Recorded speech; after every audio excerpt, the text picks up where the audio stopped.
Chapter 2 Acceptance. You stare at your phone beneath your desk, your mood sour as you refresh your email, only to find it empty again. It had been 4 days since you left the house full of skeletons. Coming back to campus, to the human city nestled at the base of the mountain, had been a relief at first. Returning to class next day had been a terrible experience. You were overtired and in a lot of pain. That first night after returning from the house, when you looked in the mirror before your shower, you could see dark blue splotches covering what soft skin remained on your back. The edges of the bruises were purple and black. The sight made you seriously consider what Sans had told you the night before you left, that you didn't belong in that house, that it was dangerous, that you could be killed. But the house of skeletons was not easily forgotten. Running your fingers through your hair reminded you of Mutt and his comfort when you were afraid. The blinking red light of your alarm clock reminded you of Axe and his curious, unyielding stare. The cafeteria had an Italian theme that first night back in the dorms. You couldn't help but think of Pap when you walked in and smelled the tomato sauce on the air. Lost in your thoughts, it was only after you sat down for your lonely dinner that you realized you had accidentally grabbed a spoon to eat with. You smiled bitterly as you stared at the shiny utensil, thinking of Butch and his gentle shyness, and pulled out your phone to message Sans. Can I come back tomorrow? I want to see you guys. He never replied to you that night or the next morning. Why you felt such a strong pull to return to the house you couldn't say, but you knew you wanted to see this family of skeletons again. Something about them made you want to see them again despite having known them for only a night. Perhaps it was curiosity, or your sheer drive to satisfy your own curiosity for monster kind. Over the 4 days you remained on campus, you'd sent email after email to Sans, asking if you could come back. His resolute silence was irritating. Every moment that passed without his reply sent your mind whirring. It was obvious he didn't want you to come back, but he hadn't resolutely told you no. Was he still talking things over with his brothers? How long would that take? You constantly scrolled through your phone in class, refreshing your email over and over, even though you knew that it was unlikely to change. And so, knowing that a phobia is an irrational fear and avoidance of something, regardless of the patient's understanding that said subject might cause them no harm, demonstrates the mind's capability of overpowering rationality in favor of survival instinct when dealing with patients that are struggling with these fears. Your eyes glaze over as you watch the slides on the huge wall of the lecture hall, each one giving the main bullet points of your topic that day for your abnormal psychology class, phobias. This was one topic you feel like you didn't need to pay too much attention to, since you had personal experience with it. Avoidance and an irrational fear. Sans was definitely avoiding you. And you felt fear when you thought of Edge. You still shook slightly when you closed your eyes and saw his red leather gloves reaching for you in the dark. But it wasn't irrational. It wasn't consuming or overpowering or debilitating. You felt the fear, but you knew that you could act over it, overcome it, and conquer it. He only hurt you. It could have been much worse. He was a monster, a being physically superior to humans in every way and brimming with magic to boot. He could have killed you, easily, if he really wanted to. Edge could have snapped your neck, shoved you through a brick wall, or drowned you with his magic that stank like gasoline, but he didn't. That thought ate at you. He hurt you, yes, but he didn't try to kill you. The pain you were in from him throwing was nothing. You'd been through far worse in the past. Why had he been so angry? He'd never met you before, so he had no reason to hate you so much. Was it because you were a human? If that were true, then it seemed that monsters had prejudice against humans, just like humans had for them. That wasn't right. You would never hurt a monster, but Edge had no way of knowing that. Was he scared of you? Did he lash out at you because of his fear of an unknown entity, a human no less, instead of hiding from you like Butch? That you could understand. People had various reactions to fear. Yet how could the creatures of the world learn to live together if they didn't face their fears of those different and unknown to them? And the other brothers, they had protected you, Sans and Red and Mutt and Milord. Who else could the skeleton with the purple scarf have been? They jumped in once you forced Edge to let you go and got you to safety. That meant they liked you, right? Or at least they didn't want to see you hurt or dead. You firmly believed that just because one of the brothers had given you a scare didn't mean that you should avoid all of them. If you were going to give in to fear, you would have done that a long time ago. When you compare those two memories in your mind, you would rather deal with Edge than a fire any day of the week. Edge was a person that could be reasoned with. Your thumb ran over the old leather of your jacket. Your dad wouldn't have wanted you to run away from something that could be great because of one little spook. Or maybe he would tell you to never go back. But your mom wouldn't have wanted you to give up on friends just because of one bully. She had always been understanding like that, capable of seeing that some people lashed out because of the pain that they hid inside.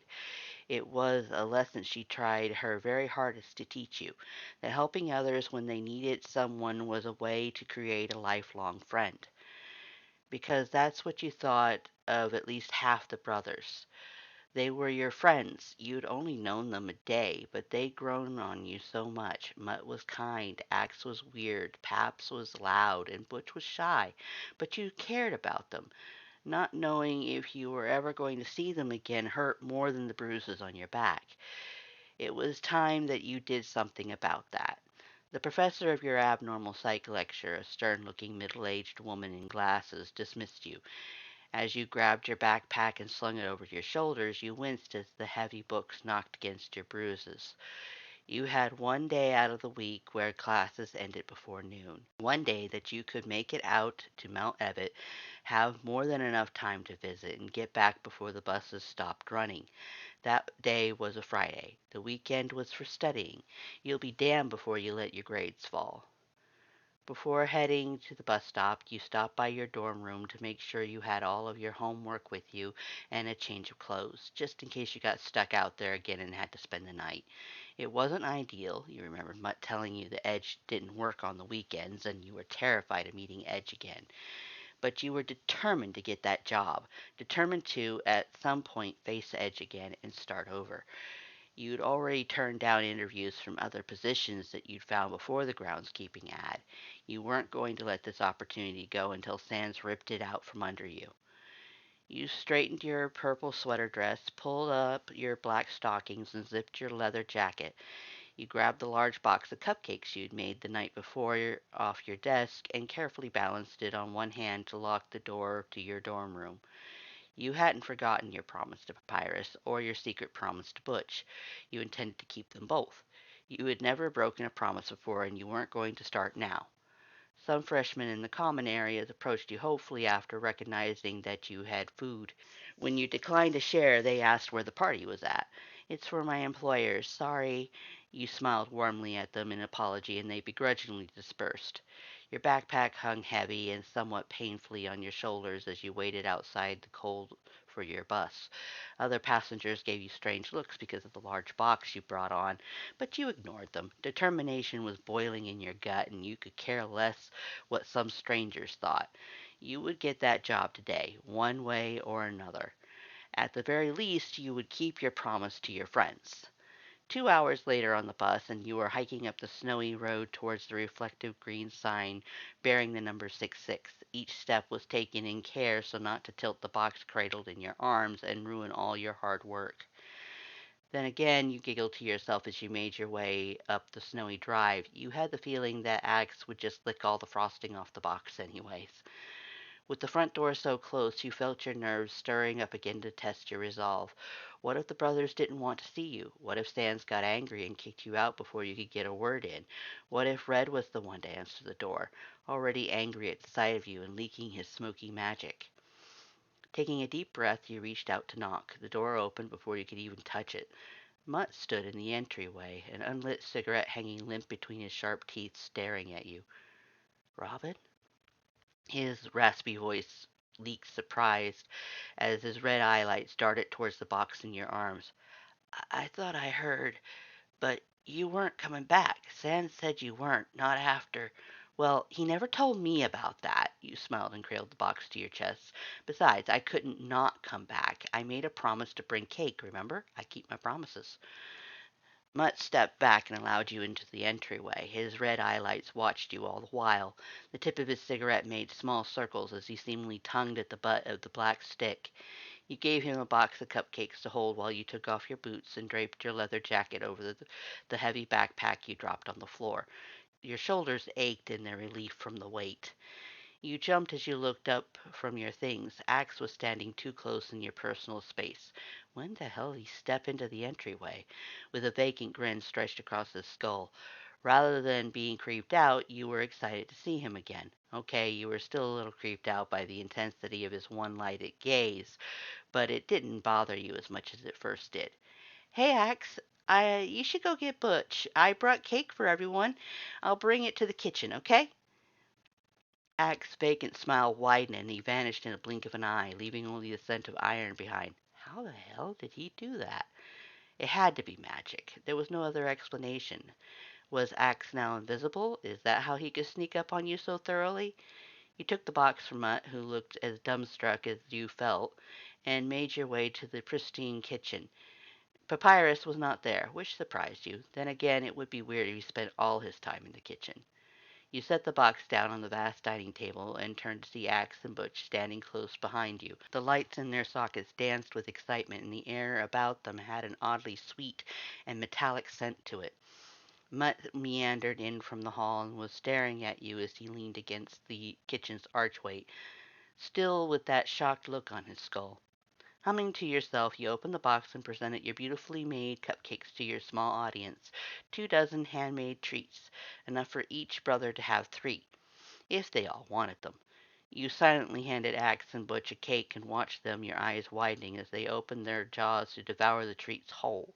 It amazed you to watch your work disappear inside their jaws, tin and all, without falling through their mandibles and onto the floor.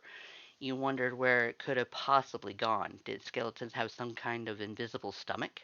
Want one? You offered a cake to Mutt, which he gingerly took and stared at. You hoped he would eat it. If you watched him carefully, you might be able to figure out what was happening without having to ask. You were sure that would be a rather rude question. Why'd you come back? Mutt asked after a long contemplation of his cupcake. He neglected eating his share as he watched you hand off a second cake each to his eagerly waiting brothers. I told you that I wanted to, didn't I? You smiled and closed the lid on the box, watching Axe and Butch out of the corner of your eye in case they tried to steal more when you weren't looking. I made a promise. Since Sans hasn't been answering any of my emails, I wanted to come out to visit and see if I still had that job. You're a fucking idiot for coming back. You whirled around and found Red leaning against the sink. His arms were crossed over his chest, and a scowl twisted his face into a direct indicator of his short temper. Didn't you learn the first time, dumbass? Red growled, his red eyelights narrowing at you. Boss'll kill you the next time he sees you. You mean Edge? You asked, an eyebrow quirked at the surly skeleton voicing your own internal concerns. He could have killed me the first time, but he didn't. I think we just got off on the wrong foot. You smiled and pulled a cake out from the box to offer to Red. He glared at it like the frosting just insulted his mother. Stop acting like you're so fucking tough. Red smacked the cupcake out of your hand and it fell to the floor, frosting side down. Axe and Butch raced to grab it before the other could. Red stepped forward around them. He thrust a bony finger in your face, demanding your complete attention with the sharpened tip of his claw. You think you're some kind of hotshot? Coming back? You're scared. We could all hear your soul screeching from the driveway. So what? You shoved Red's accusatory gesture away and got into his face too, leaning in until your nose was an inch from his nasal ridge. Feeling defiance swell in your chest, you were not going to let him bully you away. Not when you had made up your mind to come this far. Red backed into the sink at your sudden approach, like he was afraid you would actually touch him. I'm wary of one of you. One. But I want to change that, and I will change that. I like the rest of you, and I'm not going to let whatever reason Edge doesn't like me stop me from seeing everyone else. I've had days to think about this, Red, and I've made up my mind. Even if I don't end up working for you, I still want to see my friends. Red's eyelights darted away from your hard gaze, even as the bone of his nasal ridge suggested a crimson glow. He muttered, "You're a fucking idiot." "So you tell me." You huffed and went back to the box of cupcakes. "Do you want one or not, Red? Otherwise, I'm going to eat it. I worked too hard on these to let 'em go to waste." Red didn't move, so you made a decision for him and stuffed a cupcake into his bony hand before turning back to Mutt. The tall skeleton had taken a seat at the table and was licking the frosting experimentally with a glowing burnt orange tongue while he watched your exchange with Red. Noticing his tentative sampling, he said, "It's okay if you don't like it, Mutt. Buttercream is pretty sweet." You smiled at him and took a cupcake for yourself. Edge didn't need a third cupcake to himself, no matter what he did, and you hated to admit that you felt a thrill of excitement for this small act of petty revenge. Taking a seat at the table for yourself, you noticed that Red had vanished from the kitchen, apparently taking his treat with him. Where had he gone to? You didn't smell his magic, or was the act of vanishing seemingly into nothing a skill of stealth for a monster and not magical at all? You shrugged and took a bite out of your hard work, wiping a dollop of frosting from your nose. Asking 1,000 questions of your new friends was bound to annoy them, and you were not unaware that your presence was already causing tension between the brothers. Noting the watchful eyelights of Axe and Butch, you licked the frosting off the back of your hand. You swallowed your cake and asked them casually, "So, where's Pap?" "Upstairs. Not like that's any of your business." Sans frowned at you from beneath the archway, his hands stuffed into the pocket of his blue hoodie. He looked more like his brother Red than ever without his usual lax smile, but the crack in his skull had been healed. You barely had time to feel relief at that before both Sans' white eyelights were narrowed at you in a glare. "Why are you here, kid? I told you not to come back." "Are you sure? Because the last night I was here you only offered to get me home and asked me why I would want to stay here. I sure didn't get any emails saying that I shouldn't come back."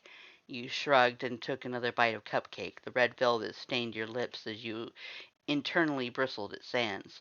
The week's worth of irritation towards him hummed beneath the surface of your mind, but you managed to keep your voice calm as you added, "As a matter of fact, I didn't get any emails at all from you. Had to come all the way out here on a one-way 2-hour bus trip to find out if I still had a job. So, let's see. Do I still have it?" "No, you don't." "Did you decide that?" "Obviously. I thought you said your brothers made that choice." You said matter-of-factly and took another bite, aware that your irritation was creeping into your tone. You knew you were being rude, but you were annoyed that you had been ignored for so long. It was basic manners to, at the very least, email you a flat-out rejection based on your interview. Through your mouthful of frosting, you mumbled, "At least that's what you told me when I came for my interview. You just signed the paperwork, remember? Even if I don't have a job, I can still come see my friends, can't I? I had a rather strong impression that half of your brothers still didn't mind my company." "Robin," uttered, his raspy voice filled with warning as he glanced at Sans. The skeleton's lights had disappeared from his sockets. The sight sent an anxious, icy tingle down your spine. "Stop dancing around your ineptitude and simply offer her the position, Vanilla." You turned around to find the source of the new, chilly voice. Standing stock straight near the stove, in black leather pants, boots, and a leather military jacket, was the short skeleton you'd seen the night Edge attacked you, one you had yet to officially meet. He had a purple scarf tied around his neck and a long scar running over his left socket. His purple eyelights looked you up and down, assessing you. "Didn't ask for your input, my lord," Sans grumbled. As if that makes much difference to me," Milord drawled, his eyelights still examining you as he spoke to Sans. "Astonishing as it is for you to take initiative without a plethora of reminders, I hardly think you would accept any advice given to you. Take, for instance, our current situation. This house would be hard pressed to find anyone, monster or human, with enough backbone to fight against Edge and still have the nerve to come back after. Admit we have a rare opportunity, an unexpected combination of gall and a soul like hers. To think that I had been expecting a timid little doormat from what you first told me of this human. You blinked in confusion. Was Milord complimenting you or insulting you? She's not staying, Sans growled at Milord. I don't care what you think of her. I don't want her here. At the expense of neglecting our responsibilities. Milord crossed the length of the kitchen in quick, measured strides, his steps marked by the click of his boot heels. Milord matched Sans' eyeless gaze with his own icy stare. I'm tired of making excuses for your slothful nature, Sans. It's a wonder you get anything done at all. The human stated that the decision of her employment was a family matter. Very well, let us take a vote. Despite any misgivings on my part, I approve her as our employee. Us too, Axe added quietly. By his side, Butch nodded his head, though his white eyelights flickered nervously between Sans and Milord. Butch's bony hands nervously fidgeted and pulled at the loose threads of his sleeves of his red hoodie. That makes 3, Milord's cold voice stated, his purple eyelights flickering towards his brother's. He watched Mutt expectantly, waiting for an answer with an air of impatience. With a cautious sideways glance at Sans, Mutt nodded his approval. 4, with the mongrel's input. Given that our loudmouth brother wouldn't shut up about the human's initial visit, Papyrus's vote is rather obvious. That puts the votes in favor at 5, and thus majority. The human stays under our employment. No! Sans' left socket lit up with a pale blue plasma, and the smell of damp wood filled the kitchen. I'm not having any more incidents like that one. Then let the other idiots take care of her. Milord clenched and unclenched his fists, leaking the smell of frost to mingle with Sans' magic, and gesture over his shoulder. Surely their combined incompetence can handle that. They could be her caretakers. I'm sure as hell not doing it, nor am I taking on any more responsibility for this house. Not when I already have to clean up after all 7 of you slobs. So give her the damn job. You glanced nervously between Sans and Milord. The mounting tension sparking between them made you want to say something, but you knew to stay silent out of fear that breaking that silence would cause them to fight. Given that the last fight you had overheard ended up with Sans having a cracked skull, you weren't keen on starting another. Fine, Sans snarled and threw up his hands in defeat. Then you deal with Edge next time he decides he's going to murder someone. And then he was gone. Milord scowled at the spot his brother had just vanished from when he examined his leather gloves in a bored sort of way. He polished the tips of his fingers on his jacket as he thought. Without looking at you, he said coolly, Be sure to complete your work in its entirety, human. Do not give me a reason to regret siding with you for your employment. And then he was gone, too. You sat at the table, half-eaten cupcake still in your hand, your jaw hanging open in astonishment, the scent of damp wood and frost still lingering around you. You had wanted the job, yes, but you didn't want to get it like this, not with an argument and a vote with tension thicker than your homemade frosting. You had returned to the house with a plan to win everyone over. Now it seemed as though Sans thoroughly disliked you simply because you came back. Then you were stupid enough to antagonize him. But what were you supposed to do? It was hard to argue with someone who didn't even have their own points of argument straight. And Milord, he'd pretty much single-handedly gotten you hired, but he didn't seem very happy about it. He seemed not to like humans too much. At least he wasn't as confrontational about it as Red or Edge. Maybe you shouldn't have come back so soon. Maybe waiting another few days would have been better. I'm dreaming. Mutt slowly stood from the table and walked towards the basement stairs in a daze, his hand cradling his skull. Little Robin coming back, Sans down near losing his temper right out of the gate, Milord defending a human. Definitely dreaming. I shouldn't have drank that steak sauce before bed. Mutt meandered down the basement stairs out of sight, still mumbling to himself, and left you alone with Axe and Butch. Can we have more? Butch asked, his soft voice hopeful, and pointed to the box. The gesture crossing your vision snapped you out of your own daze. Those are for everyone, you mumbled, watching Butch's lopsided smile fall with guilt bubbling in your stomach. With a glance at Axe, you tore the remains of your cupcake in half, divided the frosting as best you can, and handed them each a share. As you watched them devour your leftovers, you licked the crumbs from your fingers and said, I made 3 for everyone, but that was one of Edge's. Don't tell him. If he complains, tell him I ate it. You two still have 1 cake left each, though. Do you want to save it for later? Axe and Butch simultaneously shook their skulls. You caved at their expectant, hopeful looks and pulled more cake from the box. Axe ate his immediately, but Butch's face broke out into a shy, lopsided smile of his. He thanked you with a whisper and a light gray coloring blooming his nasal ridge before dropping the cake between his broken teeth. You felt your heart warm at his words. Now you know how Papyrus felt whenever Butch came after him for second helpings.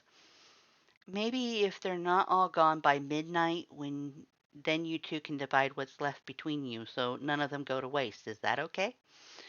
The two brothers nodded, and having finished the last of their share of the cake, simply stood there and watched you.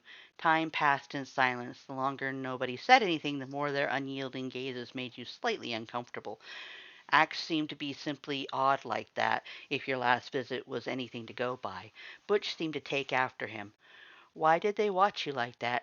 Damn, did you stare that much too when you first met them? Was this simply mutual payback for matched curiosity? Maybe they were just waiting for you to leave the box unattended, or maybe they didn't know what to say to you. You really wish Papyrus would show up to start dinner. He had just a vibrant energy around him. Even if he was a bit loud, it would be nice to have someone as social as him break the awkward tension. The warm feeling in your chest faded as you thought of Papyrus and worried for his absence so far. Should you find him, bring him his cake, tell him that you were staying? But the other brothers had known you were here. They could hear your soul, according to Red and Mutt. So if Paps hadn't come down yet, maybe he didn't want to see you. Your heart twinged at the thought. You had been so sure he was one of the brothers that liked you, and you had been looking forward to getting to know him, too. Why are you sad? Axe asked slowly, his skull tilting to the side as he watched you with his single red light. Did you change your mind about staying? You shook your head. No, I'd like to stay if I can, Axe. I just feel like I made a lot of your brothers angry by coming back. You mean Sans? Butch asked quietly. Rather than take a seat at the table by your side or anywhere else, he sat on his feet and watched you for a reaction. That's one of them, for sure, you nodded. He seemed so nice when I first came here. I know what happened with Edge wasn't the best thing in the world, especially for a first meeting, but I'd like to think that it only happened because I caught him off guard. I wouldn't be happy if a stranger was suddenly staying in my home either. Sans isn't mad. Butch shook his skull. Not at you. I think he's scared for you. Because of Edge? Butch nodded. The white lights of his sockets flickered like a match's flame against the wind. You're weak. Axe poked your arm, his bony fingers bouncing against the flesh through your purple sweater dress. Things on the surface are fragile. Humans can break easily. There's bound to be accidents. Accidents? You straightened your chair and focused on Axe. I'm sure there's going to be a learning curve, given that we're different species, but I like to think that knowing that there's differences would make us more mindful. Maybe, Butch mumbled, his voice barely louder than a breath, as his white eyelids drifted down to stare at the center of your chest. You have a strong soul, but monster magic is strong too. We could really hurt each other if we're not careful. I definitely wouldn't try to hurt any of you. For one, I can't do magic like you guys can. And for two, I'm not a fighter, and I don't think any of you guys would try to hurt me, you said, earning a shy smile from Butch and a disbelieving tilt of the skull from Axe. Okay, maybe Edge is an exception, but the rest of you wouldn't, right? You are kindness. Butch reached out and, when you didn't shy away, gently pressed a finger to the center of your chest. Don't know why any of us would want to hurt a soul like yours. You looked down and put a hand over the place Butch had touched. Kindness is a trait? A virtue you can sense? Mutt had mentioned something along those lines when he had confronted you in the snow. At least Butch gave more of an explanation than just stating the one word and leaving it at that. Butch nods, a gray flush creeping over his cheekbones. Many kinds exist, but I think I like kindness best. It feels warm and gentle. You felt your own face warm at those words and turned to stare at your half full box of cupcakes to hide it. I'll try to live up to that then. Thanks, Butch. Butch? You looked around the kitchen for him, but the quiet skeleton had vanished, leaving behind a sticky sweet scent in the air. The only one left was Axe, and he was perfectly happy standing there staring at you. Several moments of silence passed where you just sat there watching him watching you. He did not seem like he was keen to continue the conversation. Getting up from the table, you left the kitchen to seek out your backpack with the idea of homework on your mind. If you waited long enough in the kitchen, you would eventually see Papyrus, and you wanted to talk to him very much. Homework was, at the very least, a reason for Axe to leave you alone if neither of you knew what to say. Axe followed you to the entrance hall. You turned and stared right back at him, wondering if he was planning on doing this all day, and you asked him as much. He shrugged. Don't you have something you'd rather do? Nope. His vacant grin widened and you sighed. Do you, want to tell me about yourself? Not really. So you shifted uncomfortably on your feet, wondering how to start a conversation with this odd little man that didn't begin with you asking a million questions on how you even worked as a living skeleton.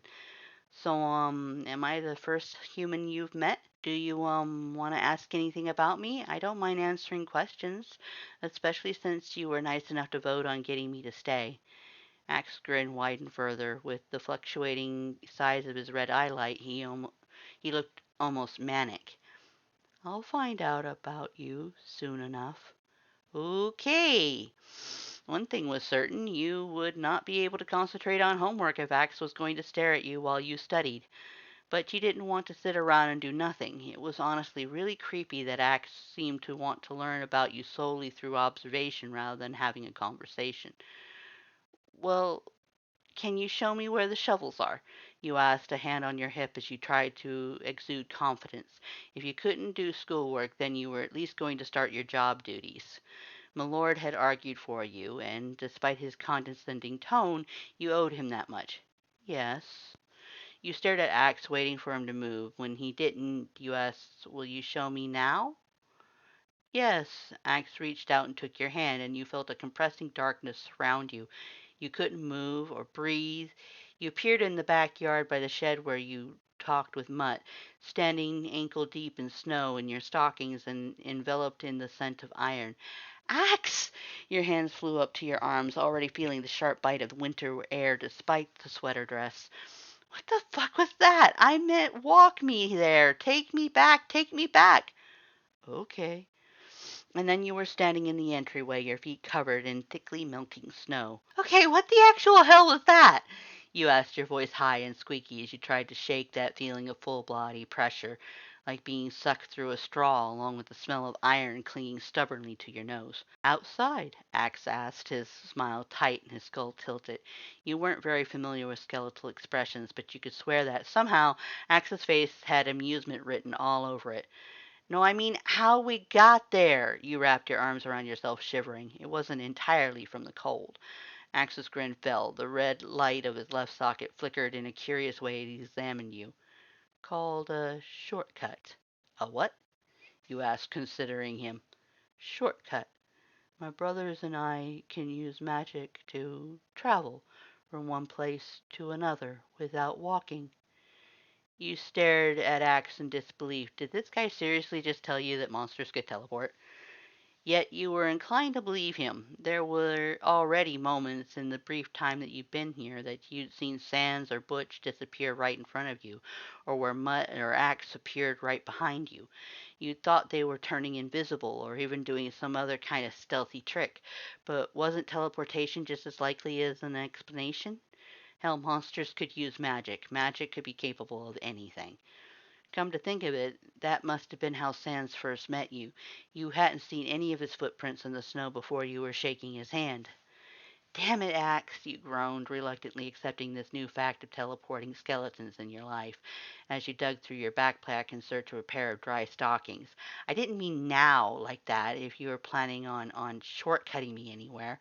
Why didn't you let me put on my boots and jacket first? Then why did you ask for now if you wanted to wait? You rolled your eyes and dug further into your backpack. On top of being a little weirdo, Axe was also super literal and could teleport, apparently. Great. That was something you did not want to unpack at this moment. Damn it, you cursed, not able to find any stockings in your bag, just another sweater dress. This one a sea blue color. Did I do something wrong? Axe tilted his skull, his single red eye wavering. Your eyes glanced at the jagged hole in his crown, and you felt your anger fade. No, Axe, it was my fault, you sighed. You couldn't be angry at him. His weirdness probably wasn't hurting anyone. Sure, his literal nature was a bit annoying, and his staring could be a bit unnerving, but those weren't malicious traits. You had to assume that he wasn't trying to scare you either when he teleported you outside. It was simply a fact of life for him, something as natural to him as your growing hair or breathing. Then it was reasonable to think that he didn't even consider how you'd react. Hell, at least he had the decency to explain it to you. His brothers hadn't even done that. You decided that Axe wasn't so bad after all, even if his odd tendencies were a bit unnerving. You could see him as a close friend once you figured out how to get him to have an actual conversation with you. You also like to think that as long as you made sure you were clear with him on what you wanted in the future, then missteps like teleporting without warning could be avoided. Making a mental note to be careful of your phrasing, you said, I need a change of stockings and I didn't bring a spare. Do you think Mutt will let me borrow his sweatpants again? Probably. Okay, you thought quickly, choosing your words carefully so that you wouldn't hurt Axe's feelings. Will you go tell the others about the cake and tell them it's from me? If they don't want any, then you can share with Butch early. Axe's grin widened and his red eye light flashed. Okay. In a blink of an eye, he was gone, leaving only the smell of iron behind. You shivered, glad that you weren't going anywhere in the same fashion. As you made your way to the kitchen and, through it, to Mutt's basement bedroom, you made a mental note that if you ever wanted to get Axe to leave you alone, all you had to do was bribe him with food.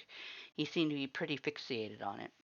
Your bruised back pained you the whole way down the stairs. Maybe shoveling wasn't such a great idea, but you had to do your job if you expected to keep it. At least Mutt was asleep in his bed, snoring away. If you were quick and quiet, maybe you could change down here and not have to climb all the way up the second floor bathroom for privacy. You hesitated, unsure if you should do any of that. Part of you wanted to wake Mutt up and ask properly to borrow his sweatpants. Another part of you was damn sure it would be fine, and if you were quick enough about it, nothing would happen. You could make up for your theft of pants later. With a paranoid double glance over your shoulder towards the sleeping Mutt, you pulled a random pair of sweatpants from among the many piles and started to slowly strip off your thick black stockings. As your fingers brushed against the distorted flesh beneath the fabric, your heart pounded in fear of being discovered. You practically ripped the stockings off, desperate to cover yourself. What are you doing? You froze in horror at the sound of Mutt's voice. Whipping around to face him, you tried your best to hide your legs with his sweatpants, your face burning. He was still lying on the bed, but his face was turned towards you, and the beginnings of a burnt orange blush tinted his nasal ridge. Nothing, you quickly stammered. I mean, I just needed some pants, and Axe got mine all wet. I wasn't trying to wake you. I'm sorry. Oh, really? And what were you two doing together? His eyelids sought out the skin you couldn't cover just by holding the fabric in front of you. They roamed over you, focused on the scars you couldn't completely hide, and the red eyelights faded from his sockets. Don't look at me, you squealed in fright, desperately throwing the sweatpants at Mutt's skull and just managing to cover his face. You practically dived behind the pile of laundry to hide yourself before Mutt could lift his hands. He slowly removed the fabric curtaining his sockets, his pointed teeth frowning at you, but his eyelights were back and flickered softly at you, at your chest. I hear you. No need to freak out. But what happened to your legs? Please, you practically sobbed and pulled a random article of the clove-scented laundry closer to you. Please, just look away, turn around, and don't look back until I say it's all right. Mutt's red eyelids narrowed suspiciously, but he turned around and stared at the concrete wall next to his bed. You leapt up out of the laundry pile, grabbed another pair of black sweatpants, and attempted to cover yourself as fast as you could. In your haste, you tried to put both your legs through one hole and ended up falling over onto the concrete floor. Cursing to yourself, you right your wrong and sat on the ground, panting heavily but fully covered once more. Okay, you can look now, you said once your heartbeat went back to somewhat normal pace. Your face still felt like it was on fire, and you avoided Mutt's gaze as he turned back to face you. So you gonna tell me what happened? Mutt asked slowly and pulled out a black cigarette from the pack in his hoodie. You shook your head. Mutt, I'm really, really sorry. I tried to do what I just did and I don't know what came over me. I'm sorry, but please, I don't want to talk about it. Those. His hand pushed halfway in, bringing the cigarette to his teeth. Is this related to the thing I'm not supposed to talk about? Unable to bring the word to your mouth, you nod once. All right, then. Mutt stood up and offered you his hand, his unlit cigarette clamped gently against his golden tooth. Want to come outside with me? Please, I don't want to talk about it. I wasn't asking you to. You suspiciously glanced at Mutt's bony hand, hesitating. If he really wasn't going to ask, if he was really going to leave it alone, you took his hand and let him help you to your feet. The smell of clothes drifted in the air, and Mutt was gone in a blink of an eye. He had left you alone to climb the stairs, to come outside at your own pace. A sigh of relief escaped your lips, and you silently thanked him for the moment alone. It gave you a chance to breathe, to release your anxiety, and to shove your painful memories down to the back of your mind.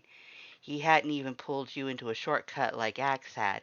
Damn, you really needed to do something big to apologize. Mutt had been your biggest friend at the house so far. Why the hell did you think it was okay to...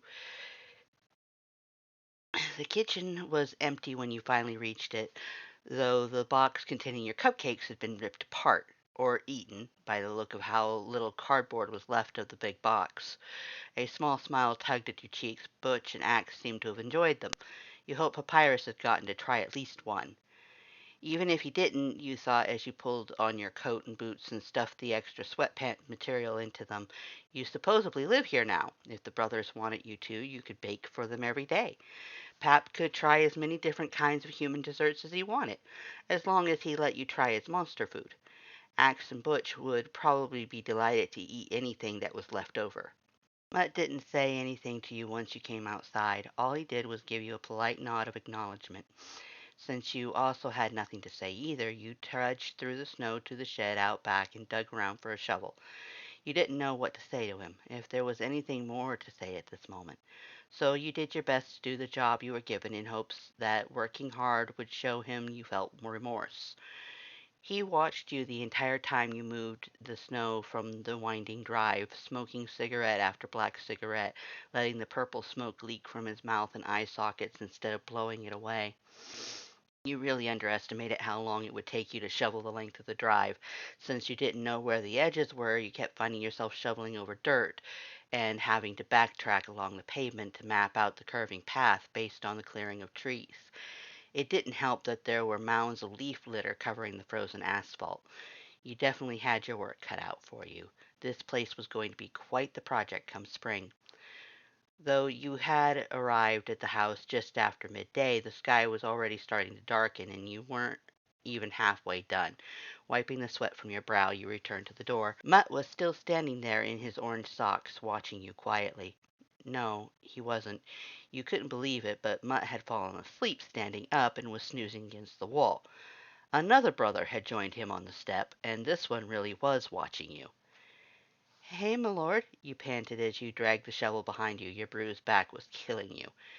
Your methods are shoddy, my lord grumbled through his pointed teeth and crossed his arms over his leather military jacket, his purple eyelids looking down the drive in plain disapproval. No doubt he was glaring at the places you accidentally ventured off the path or flung dirt all over the snow. Nor are you done. Get back to work. I was going to finish tomorrow. You leaned the shovel against the brick wall just below a silver plaque bearing the numbers 66 on black paint. It's getting too dark to see, and there aren't any outdoor lamps. Milord scoffed. An excuse for laziness is what it sounds like. Did it not occur to you to have begun the task earlier, or to have worked faster to get it done in time? Typical human. What do we pay you for? So far, you haven't paid me at all. You winced as you stretched your sore back. Don't worry, my lord. I promise I will get it all done tomorrow and do my best to make it look nice. I'm grateful you helped me change Sans' mind. But right now, I'd like to go inside and start one of my essays before dinner, or maybe I should relax. My back is killing me, and you should have planned accordingly for any consideration of your injuries before you returned here vying for the very position you hold now. It is not my problem if your pathetic back is causing you pain. Milord's purple eyelids narrowed at you, traveling up and down as he examined you. I should have guessed your weakness would impact your performance. You're worse than the mongrel. He glared at the still snoozing Mutt out of the side of his eye sockets. Here I had hoped your work ethic was better than your deplorable excuse for cooking. You bristled, anger quickly rising. It usually took a lot to make you mad, but that was your mother's recipe he was bashing, one that you had made countless times growing up, that you had spent many Sundays working hard in the kitchen under her guidance to get right. Say whatever you want about me, you growled, stomping forward and getting in Milord's face, just like you had done with Red earlier that day. But don't you dare insult that recipe. No one's going to force you to eat my cooking, so keep anything you have to say about it to your damn self. The lights vanished from Milord's sockets. His fangs twisted into a scowl, and the smell of frost sharpened in the air. You knew he was angry and felt a pang of fear, but your own anger cemented your feet in place and gave you nerve to stare back into the dark voids of his skull. For several long moments nothing happened. A breeze passed by and rustled the barren limbs of the trees around the house. If you're going to eat with us, the purple light slowly returned to Milord's sockets. Make sure you wash that stink off of you. I don't want to lose my appetite. He turned on his heel and went back inside the house, slamming the door in your face. Unbelievable! You huffed and threw your hands up in the air in frustration. First he helps me, and then he insults me. What did I do wrong? It's my first time shoveling the drive. I don't know where it is. It's not like it's neatly laid out with marker flags. You heard the sound of a lighter and turned. Mutt was awake again, a lit cigarette nestled against his golden fang, and putting his pack away in the pocket of his black hoodie. I'm sorry, did we wake you? You asked, immediately feeling the anger drain away, replaced with one of worry and guilt. If Mutt was tired enough to fall asleep against a wall, he shouldn't have come outside. Definitely shouldn't have been standing in the snow all this time with his feet in just his orange socks. Did monsters get sick? Are you feeling okay? Maybe Robin isn't a good nickname for you, he said evasively and breathed out a plume of purple smoke. Owl might fit better, or Eagle. You can't help but chuckle at the slyness of his raspy voice. The smell of sweet tobacco surrounded you as the wind brought much smoke across the steppe. You'd almost forgotten that your soul made bird sounds, like the nickname he'd given you. I'm not a bird, Mutt, at least not a bird of prey, but I like the nickname Robin. Yeah, that's what you sound like most of the time. Mutt grinned at your good humor, the light from his cigarette winking off his golden tooth. But when you stand up for yourself like that, Eagle fits a lot better. Owl fits better when you're angry. A laugh escaped you as you imagined what that must sound like for the brothers. 1 minute bird song, the next the screeching of a bird of prey. It made you feel kind of bad. I bet all that sound from my soul gets really annoying, huh? The eagle noise must be particularly abrasive. Nah, that one's pretty sexy, actually. Your face felt flushed with heat and avoided looking at Mutt, who also had a dusting of burnt orange across his cheekbones. If he was teasing you about your soul sounds, he must not be too angry with you for what happened earlier, right? So, you stuttered, desperately trying to change the subject. Do you know why my lord stood up for me and helped me stay? 'Cause it kind of seems like he doesn't think much of me. Mutt hummed thoughtfully and flipped his spent cigarette butt into the void of his mouth. You impressed him, standing up to Edge like that. Then why did he say those things to me? You added quickly, remembering that Mutt might have been asleep during that conversation. Why did he insult me so much? It's my first day on the job, so some constructive criticism would be nice, but it wasn't like that at all. At least Red made it clear he doesn't like me when he swears at me. Neither of them are good with their words. Mutt shrugged, the yellow-orange fur of his hoodie waving in the cold breeze. I wouldn't say that. Milord seems pretty articulate. Mutt laughed and stared up at the darkening sky. I mean, expressing themselves with words. They both like you enough, Robin. They're just not good at telling you about it. If you don't believe me, think about what they've done so far. You might see it. You stared up at the sky with Mutt, at the first of the stars just starting to dot the navy blue, and thought back of the short time that you had at this house so far. Red had been hard to meet, yes, but you remember him being there to defend you when Edge cornered you on the stairs. Didn't he also try to warn you when you came back today, in his own crude manner, of the potential danger of staying, of what might happen with meeting Edge again? And you were sure he had taken a cupcake with him when he disappeared. As for Milord, he'd also been there that night. He had then changed Sans's mind, and while his words about your work hurt, they could also be seen as warnings about what kind of effort you were making. His remarks had stung, but if you didn't do a good job, Sans might fire you. Then there was his comment about your cake. Remembering his jab made anger simmer in your stomach, but he had tried it, hadn't he? What in the world could have happened to Red and Milord to cause them to say such terrible things but then act so differently? It was like they were emotionally stunted, like how children from neglectful parents never quite learn how to say the right thing after they grew up.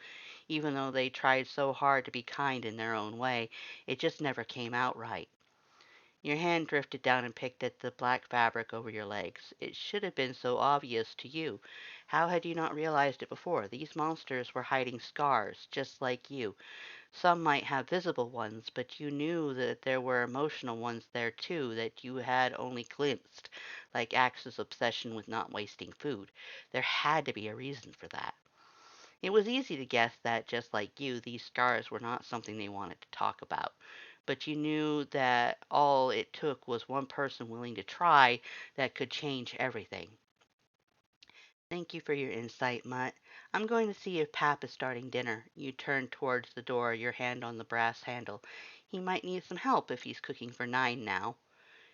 You should probably do that bath Milord told you to take before you do. Mutt followed you into the entryway, dragging the snow in with him on his orange socks.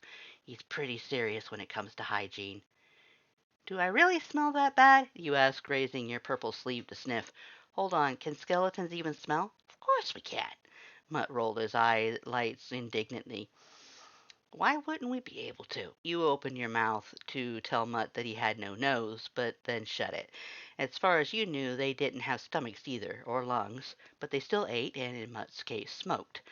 They also had glowing colored tongues, which was strange. Was it all magic? That would make sense, given your most recent revelation of skeleton teleportation. Fair enough. Sorry if that was a rude question. It seemed like I've been nothing but rude to you lately. Mutt shrugged, as if telling you not to worry about it, with a good-natured smirk, and wandered off into the living room. He fell across one of the long couches, pulled his black hood over his face, and fell back asleep. You grabbed your heavy book bag off the floor, wincing as your back flared up in protest. You'd have to take it up to the attic eventually, and you didn't feel like carrying it up all those stairs after getting all clean. Milord might throw a fit if you started to sweat, even just a little. You stared at yourself in the mirror as you carefully braided your wet hair over your shoulder, trying not to get your blue sweater dress too wet. That bath had been a wonderful idea. Not only did it warm you up and ease your aches and pains, but it gave you a chance to think. Before you went downstairs, before you did anything else, you had to make amends with Sans. You wouldn't be here without his aid. You knew that he was the one that would eventually have the final say on if you would stay. Even if he'd said it was his brothers who would make that choice, Sans was the only one who could make it official. After checking that the bottoms of your borrowed sweatpants were rolled up, you went back into the hall. Noises drifted up from the wide oak stairs, and you recognized Pap's loud voice and the clinking of pots and pans. Your eyes drifted to the line of doors along the second-story hall. Which one belonged to Sans? Would you just start knocking and hope that you can find it? You shook your head at that idea. You didn't want to announce to the whole house what you were doing. If anyone came to talk to Sans after you, he might get the idea that you were trying to use his brothers to pressure him. You head for the last door on the opposite end of the hall, Butch's room. It was one of the two doors that you knew, and you preferred his help over the alternative. Butch? You called out softly, gently knocking on the closed door. Are you there? You wait for quite some time, knowing how timid Butch could be, but there was no answer. Your hand was halfway to the door handle when you stopped yourself. Barging in without an invitation would be really rude. One major blunder with a brother was already enough, and you didn't want to do anything that might upset the shyest brother. If he started avoiding you, you would never be able to find him to apologize. But that left the only other option. You slowly walked back down the length of the hall, stopping at the door opposite your bathroom. There was a strip of light leaking through the crack at the bottom of the door. He was there, you were sure of it. Red might not be so helpful, but who else were you going to ask? Pap had yet to approach you. Milord would probably insult you, given that you'd yet to finish shoveling the drive. Axe would probably offer a vague answer and start following you around again if you asked him anything. Mutt was an option, but you wanted to ask someone else. He was already helping you with so much, and it was becoming a habit to rely on him. It wasn't fair to him at all. You knew that at some point, if you lived here, you would have to befriend Red, Milord, and Edge. Out of those three, Red seemed the least intimidating. He might swear a lot, he might seem rather aggressive, but at least he wasn't as degrading as Milord or as outwardly violent as Edge. All you had to do was not make him angry enough to start leaking magic. Nothing should happen from just asking a question. Even though you were prepared this time, even though you knew what the smell of his magic was, you didn't want to be afraid. The past was behind you, a smell couldn't hurt you. Taking a deep breath to steady your nerves, you knocked. Silence. You knocked again. Red, are you there? What the fuck do you want, meatbag? He growled through the door. I was, hoping you could help me. A silent moment passed, then the door cracked open, revealing a sliver of red skull and half a frown which featured his golden fang. The single crimson eyelight you could see studied your face with its glare. The fuck makes you think I'd do jack shit to help you? Well, I won't know until I ask, right? The frown twisted down into a scowl, best to get to the point. Can you tell me which door is Sam's room, please? You asked, fidgeting with the lengthy sleeves of your blue sweater dress. I don't know which is which yet. Fucking found mine, didn't you? Go find it yourself. Please, Red? You looked into his sockets, holding his crimson gaze with your own. You don't have to come out and show me. Can you just tell me which door? Red's eyelight studied you for a long moment. First one on the right of the one with the caution tape. Thank you, you breathed with a sigh of relief. In the sudden stroke of inspiration, you asked quickly, What's your favorite flavor? What the hell are you talking about now?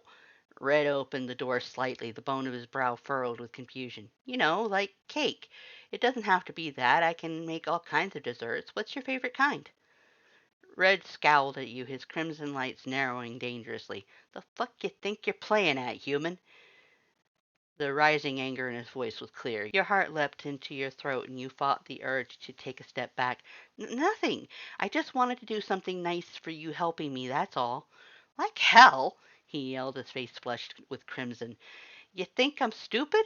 Nobody asked you to do anything. And he slammed the door in your face. You stood there staring at the door in shock. A crazed giggle escaped your lips as relief washed over you and you muffled the sound with your blue sleeve. For all his swearing and growling, Red had still helped you, even though he was shouting at the time. That blush on his face was kind of endearing. That went really well. The door to the right of the one with the caution tape. It was the exact center of the hall. There was no light shining from beneath the door frame. You hesitated to knock, wondering if Sans was sleeping. But if you didn't try to talk to him now, when would you get another chance to speak with him alone? Sans? You tapped the door gently. If he was asleep, you would at least try not to wake him. Are you up? Am now. His low voice drifted through the door. Your stomach dropped. What do you want, kid? To talk to you. Can I come in? Sans didn't say anything. After a long silence, the handle of his door clicked and swung in an inch. You waited for him to open it further, but when he did not, you gingerly pushed the door and widened the gap. The light from the hall illuminated only a sliver of Sans' room. It was an absolute wreck. Trash was discarded randomly on the floor, a broken chair was left on its side, a torn picture of a flower hung crookedly on the wall in a knot of frayed string, and a dresser on the far wall sagged under its own open drawers, vomiting socks onto the messed floor. A bare, stained mattress was tucked into a corner beneath the boarded-up window.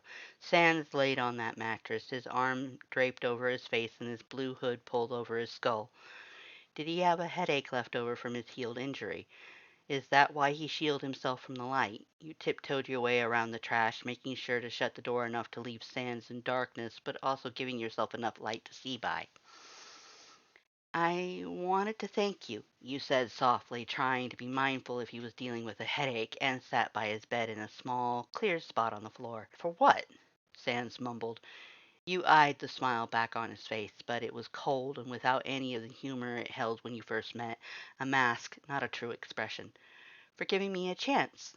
You picked at the cuffs on your sweater dress, trying to think of the words that would tell him how much this meant to you. I I really like your brothers, even the difficult ones. I've never had anyone look out for me like that since well, for a long time. People, other humans at least, kind of avoid me after they learn about me or see me freak out. Or I avoid them, but you guys didn't, and I appreciate that. You knew you were ignoring the fact that Sans certainly had avoided you after you left, but didn't care to add that fact to counter your point. You could forgive Sans. He was only worried about your safety. Isn't that what Butch said? You should be avoiding us too. Sans lifted an arm and watched you with a single dull white light. Didn't you learn anything from your first night here? Yeah, I learned that I really like you guys. You nodded and smiled softly, and that I figured out that I needed to have another chance to meet Edge, properly, without all the yelling and grabbing. You're not scared you could die. You caught the white light in Sans' socket with your gaze and held it. I'm afraid of some things, yes, but not that. It's hard to be afraid of something you've met before and come to terms with. Maybe I should be afraid of death, but I'm not. There are worse things in the world. You shoved old memories down as they stirred to the surface, the unyielding, all-consuming pain you fought for over a year, the cruel laughter and shame that followed you ever since, the fear and the waking nightmares that had plagued you as you tried to accept what had happened, the overwhelming grief as you realized you were totally and utterly alone. Sans removed an arm from his skull and sat up to stare at you, to scrutinize you with his flickering eyelights. Why are you trying so hard to be here? You never answered me when I asked you before. You stared at your fingers as you picked a hole in your sleeve. Promise me you won't laugh? After a long second, Sans nodded. In my junior year of school, something happened. You felt the tears stinging your eyes and knew you were unable to tell Sans about the event in its entirety. I lost my parents and didn't have any other family, so I've been alone ever since. It it really hurts to be on your own like that, to try and have to deal with everything by yourself. What, you don't have any human friends to talk to? Sans asked slowly, leaning forward onto his bony knees. You shook your head. The ones I had left after graduation. I fell out of contact with everyone in my senior year. Then, when I went to college, like my parents always wanted me to, I absorbed myself in my studies to cope with everything.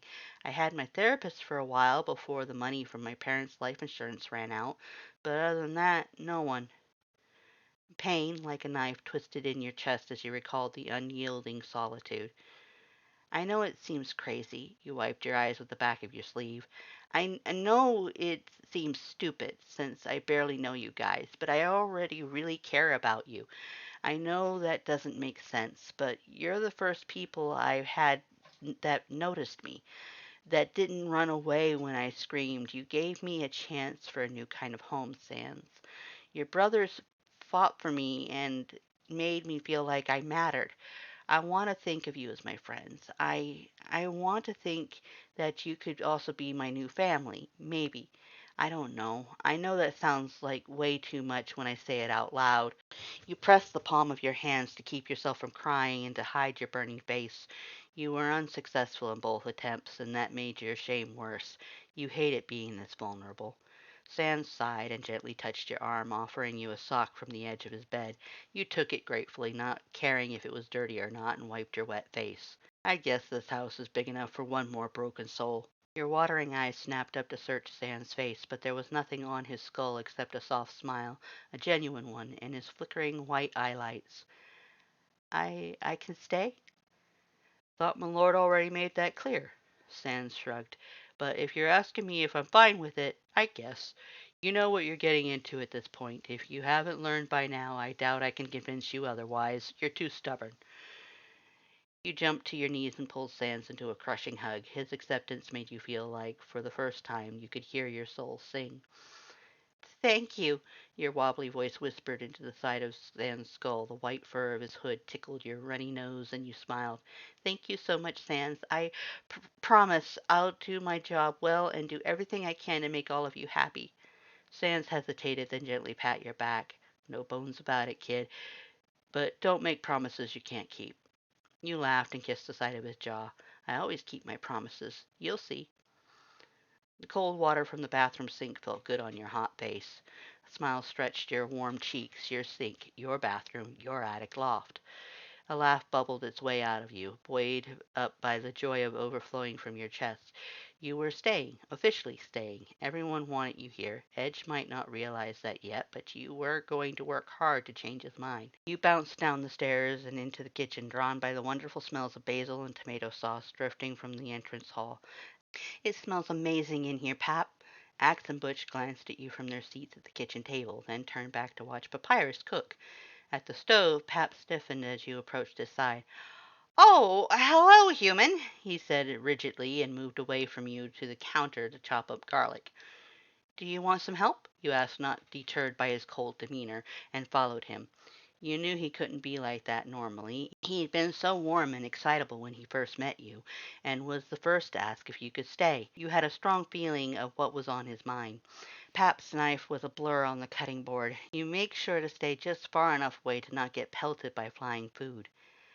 I know you're great and talented, but cooking for 9 can't be easy, can it? Of course I'm great, so much so that I don't need your help. Pap turned away from you again to dump his minced garlic into the pot of the stove. Are you sure? You tilted your head to the side, wearing a sly smile.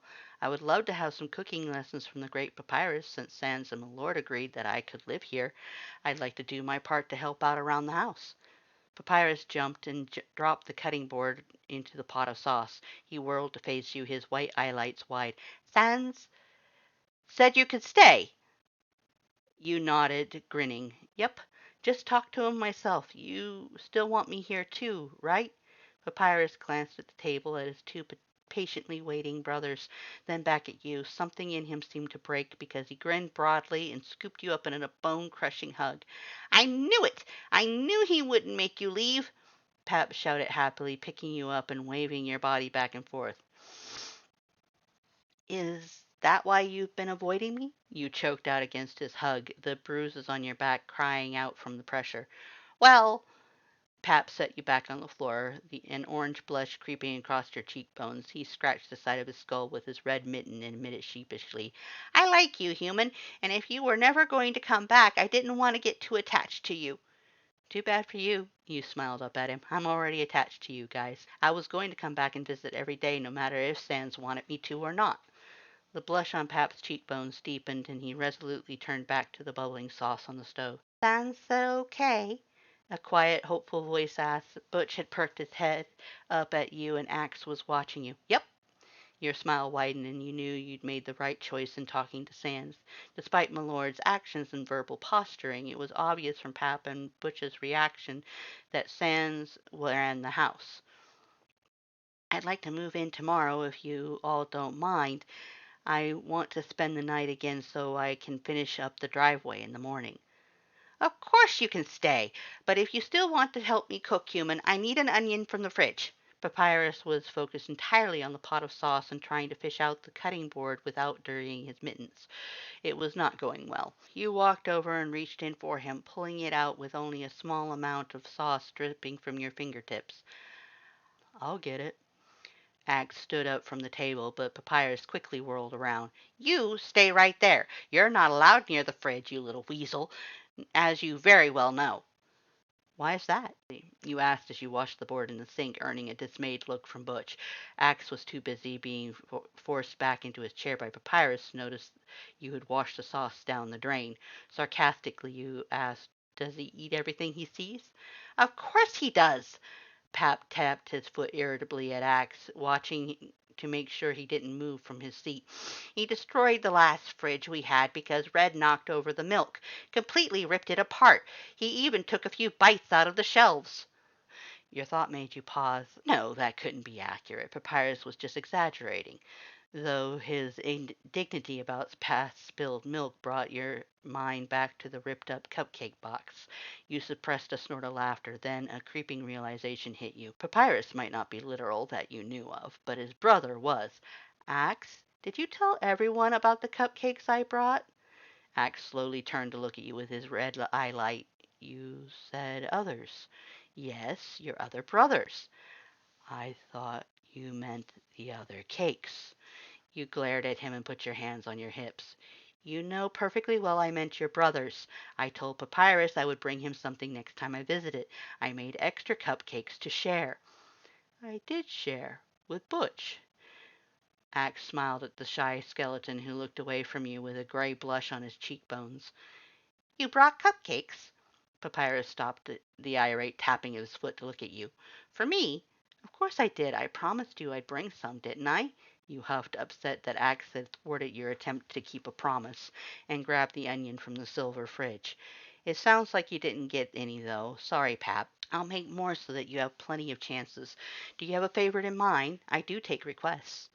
Papyrus tapped his chin thoughtfully and stared at the ceiling while you chopped onion. Your eyes watered as the acid stung your eyes. I have heard of a human dish called tiramisu. I would like to try that. Of course it would be something Italian. It wasn't too difficult to make, but it would be expensive. You didn't have the money right now for a cab, let alone a dish like that. If that's what you want, I'll make it. You tipped the onion into the pot. I'll have to wait until payday to make it, but I won't forget. You don't have to make anything. Pap's eyelights eyed your tears and his jaw dropped in horror. Don't cry, human. It's not that important. It's from the onion, Pap. You chuckled and wiped your face with your blue sleeve. The acid, you know. Or maybe you don't. Your gaze flicked up to his sockets. If they didn't have eyeballs, could skeletons even cry? I want to make something for you. If you're cooking for me, then let me bake for you. That's what friends do, right? Pap's chest swelled with your words. We're friends, then? Of course. Wowie! Pap picked you up yet again in another bone-crushing hug. My first friend! I really am amazing, aren't I? The best, you choked out against his grip. Pap really was sweet. You found it very hard to believe that you were his first friend. When you were close to suffocating, Pap finally dropped you back to the ground. You resumed helping him. You abandoned trying to assist with his cooking and instead cleaning up after him. His excited movements were getting food everywhere. The other brother slowly filtered into the kitchen. Mutt smiled at you before falling asleep in his seat. Red stomped in, glared at you, and sat in his chair to stare resolutely at the wall. Sans appeared in a puff of damp wood smell, grinning lazily out the window. Milord marched in, caught you cleaning the counter after a splatter of sauce from Pap's enthusiastic stirring, and nodded his approval. You could have sworn that a small grin tugged at the corner of his sharp teeth as he sat across from Sans. Is Edge coming too? You asked innocently as you collected plates from the cabinet, but there was a collective stiffening around the table. He was assigned an additional shift at work. Will therefore return late this evening, my lord said coldly and tugged at his leather gloves. He is neither efficient nor thorough, therefore he must work overtime to accomplish his duties. He'll eat when he gets home. Sans watched you closely for a reaction as you took filled plates of food from Papyrus and set them before everyone. Don't worry about him, kid. You've got enough on your plate. Sans, no puns at the table. Papyrus barked as you grabbed forks from the drawer. Pap's eyelights caught the array of cutlery in your hands, and he gently grabbed your arm to stop you. He removed 2 of the forks and replaced them with spoons. Axe and Butch gets those. Don't forget, Sans' grin widened as he took an offered utensil from you. You couldn't help but grin. Papyrus, who was serving food in your wake, groaned behind you. Mutt was still asleep, his face almost rolled into his dish of pasta. You had to poke him awake with the butt of his fork. Red refused to take anything from you, so you simply set his fork next to his plate. Butch quietly thanked you and avoided eye contact as you gave him and Axe their spoons. Milord just watched you with an icy glare until you set his utensil before him. Papyrus told you to sit down. He served you and himself before taking his seat. You watched the nearly full table curiously, wondering how they would eat. From what you had observed so far with the cupcakes, they must swallow everything whole. Therefore, it wasn't too odd to watch Axe, Butch, and Mutt tip their entire plateful of food into the assumed void behind their jaws. Where did it all go? Milord complained loudly between small, deliberate bites about Axe's crude mannerisms, while Butch, his own food gone, his plate licked clean, watched Red shovel the noodles into his mouth without any sort of ceremony. Sans gazed dreamily out the window again, his fork forgotten in the air mid-bite and slowly dripping sauce. Papyrus chastised Mutt as he fell asleep at the table again, and stopped his brother's face from rolling into the leftover sauce on his plate. A smile tugged at your lips. You had rough patches already. You were bound to have them again, but moments like this were why you fought to stay here. Strong affection for the skeletons in front of you swelled in your chest, filling your heart like a hot bath, as you daydreamed about the future days in the house, about the moments you would make in your new home that you could treasure and carry with you for the rest of your life. You hoped that Mom and Dad could feel how happy you were right now. Slowly, the movement and chatter around the table died as, one by one, the brothers turned their skulls and fixed their eyelights on you. That's a real pretty song, Robin. Mutt grinned from his plate. Heat rushed to your face, and before you could stop yourself, you were laughing. Tears leaked from your eyes, and you clenched at a stitch in your side. How could you forget how easy it was for these skeletons to read your emotions through a seemingly silent song? What on earth did your soul sound like now, when it was full of embarrassed joy? Fucking crazy, woman. Red forcefully shoved his chair away from the table and stomped out of the kitchen, a crimson blush threatening his cheekbones. Milord threw down his fork. Great, I've lost my appetite, and vanished in a puff of frost. Butch grabbed Milord's plate and immediately tipped its contents beyond his broken teeth, effectively hiding his gray blush with the plate. Did you put something weird in the sauce again, Pap? Sans smirked at you, his white eyelights dancing with amusement. I told you humans couldn't eat monster food. I am the greatest chef ever! Pap buried his face in his red mittens, squealing to himself. Done? Axe pointed to your neglected plate. You pushed it towards him, unable to stop laughing. You could always get a second helping. Fanfic reading by lacewing. Original story by Oolongteacup. Please read the original work on Archive of Our Own. Links found in the description. If you'd like to see me do more works like this, please like and subscribe, as well as if you can donate to my Ko-fi.